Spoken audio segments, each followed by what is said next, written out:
Bonjour à tous, heureux de vous retrouver sur Le Turf TV pour notre émission quotidienne consacrée au Quintet Plus et au 5-5. Mon invité du jour, Benjamin Isole du journal Le Favori. Bonjour Benjamin. Bonjour Philippe, bonjour à tous. Ce vendredi, direction Caen avec le prix de Covicourt, une épreuve pour 5 à 10 ans sur les 2200 mètres avec un départ Autostar, 9 par ligne. Le sommaire, on va démarrer par l'analyse du Quintet Plus 5-5, suivra le prono de notre consultant, sans oublier les conseils de jeu. En parlant de jeu, rapidement, je vous rappelle que si vous n'êtes pas encore client Le Turf, vous pouvez bénéficier d'un bonus de 200 € de bienvenue, voire conditions sur le site. Benjamin, on va s'attaquer à cette belle épreuve. Deux précisions pour commencer. Le numéro 15, Rêve de Lodon, a déclaré forfait. Il sera non partant. Et une autre chose, c'est une épreuve un petit peu particulière puisqu'on retrouve au départ des chevaux ayant gagné 200 000 € à côté de chevaux ayant gagné plus d'1 million d'euros. On va dire que c'est un handicap au trot. Une épreuve à conditions très très particulière, on est d'accord? Oui, c'est exactement ça. En période de province comme ça, il y a toujours des petites courses à conditions pour chevaux n'ayant pas pris autant d'argent depuis telle date. Et on est exactement dans cette configuration. D'accord. Ça ne va pas nous empêcher de partir sur un favori, somme toute indiqué, somme toute logique, le numéro 3, Roi du Lupin.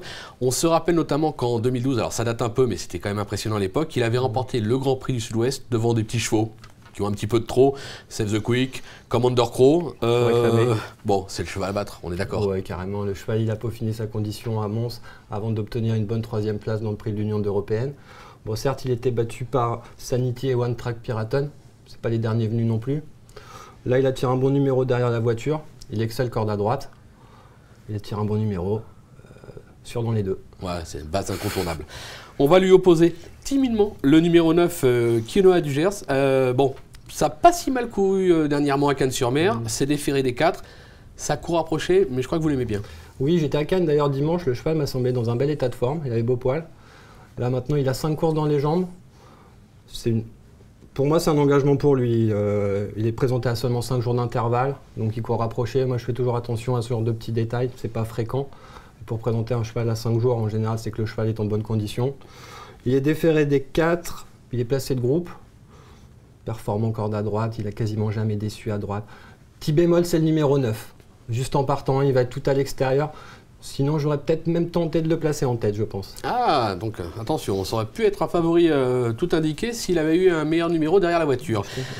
Et en 3e position, vous avez décidé de placer le numéro 6, Swedishman. Alors, c'est un pur droitier, un vrai droitier. D'ailleurs, on a une course référence le concernant. C'était lors de la 11e étape du GNT à Lyon-la-Soie. J'ai vraiment l'impression de me répéter.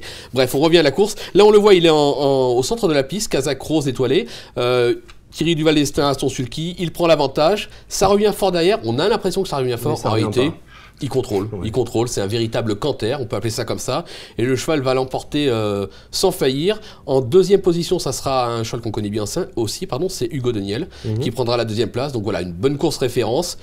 C'est le vrai droitier. Il vient de peaufiner sa forme sur cette piste. Ouais. On peut lui faire confiance. En effet, c'était même la note il y a 8 jours. Il a tracé vraiment une drôle de fin de course. Il était très loin et il a comblé énormément de terrain pour finir.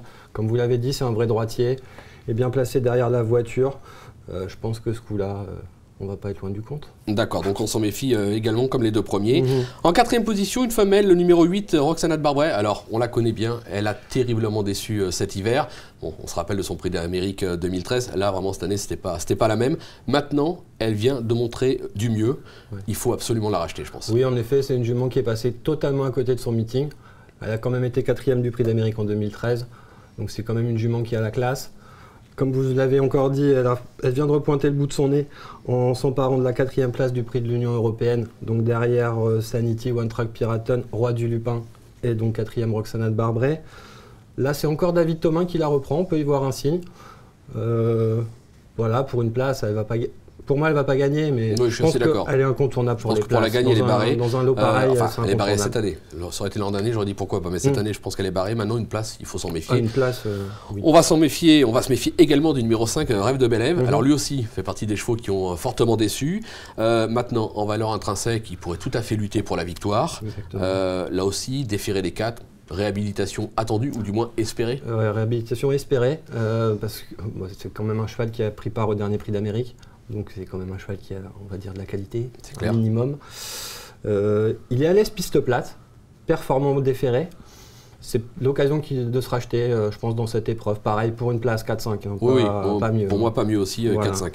D'accord. Benjamin, je vous demandais un petit rappel de votre sélection, vos 8. Alors, j'ai placé en tête de mon pronostic le 3 Roi du Lupin, devant le 9 Quinoa du Gers, le 6 Swedishman, le 8 Roxana de Barbret, le 5 Rêve de Bélève, l'As Kimja, le 10 Rafale Léman et le 12 Shérif de Silly. Ok, concernant le conseil de jeu, on est parti sur un champ réduit de 3 chevaux. 3 bases qui, au papier, semblent vraiment assez logiques, le 3, le 9, le 6. On a ouvert un tout petit peu le jeu derrière avec l'As, le 5, le 8, le 10, le 12, le 14 et le 17. C'est un jeu qui coûtera 21 €. On peut jouer à 50%, on peut jouer à 10%. Je vous rappelle que le jackpot est supérieur à 13 000 €, ça peut être intéressant.